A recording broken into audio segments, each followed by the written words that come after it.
Ramachandrapuram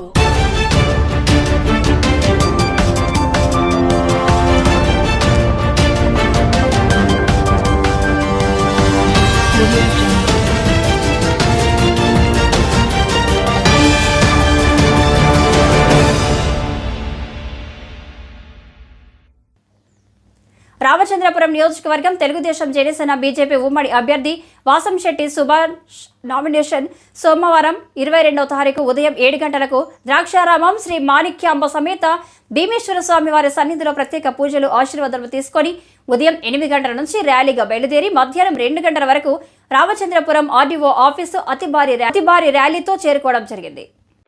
Amalapuram MP గంటి హరీష్ సమక్షంలో మధ్యాహ్నం 2 గంటలకు నామినేషన్ వేయడం జరిగింది. ఈ జనసంద్రంలో సుమారు 15,000 మందితో ర్యాలీ కొనసాగిందని వచ్చిన వారందరికీ ప్రత్యేక కృతజ్ఞతలు తెలియజేశారు.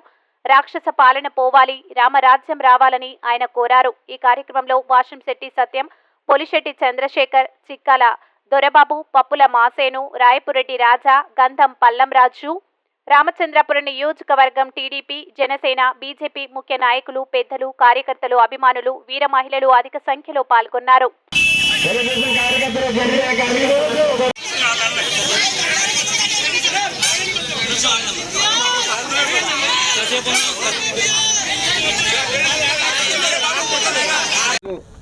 నామినేషన్ ప్రక్రియ పూర్తి చేసుకోవడం జరిగింది.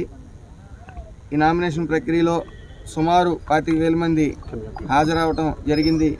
దానికి ముఖ్య కారణం నాతో పాటు టికెట్లు ఆశించిన నా యొక్క సహచరులు, ఆశావాహులు అందరూ కూడా, అలాగే పెద్దలు అందరూ కూడా తలా చేయ వేసి అందరూ చేయ కలిపి మరి ఈరోజు అవతల వైసీపీలో ఎంతమంది నాయకులు ఉన్నా సరే, ఒక రాజ్యసభ సభ్యుడు కానీ, ఒక మంత్రి గారు కానీ, అలాగే ఎమ్మెల్సీ గారు కానీ, వీళ్ళందరూ ఉన్నా సరే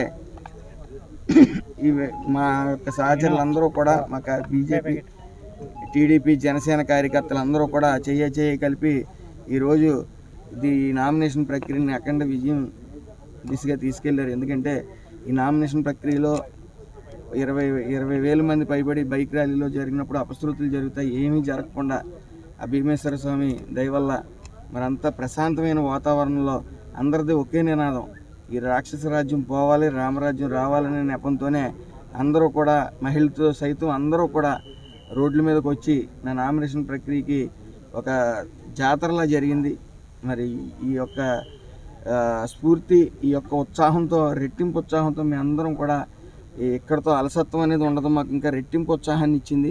ఆ రెట్టింపు ఉత్సాహంతో మీ అందరం కూడా జనాల్లోకి వెళ్ళటం జరుగుతుంది.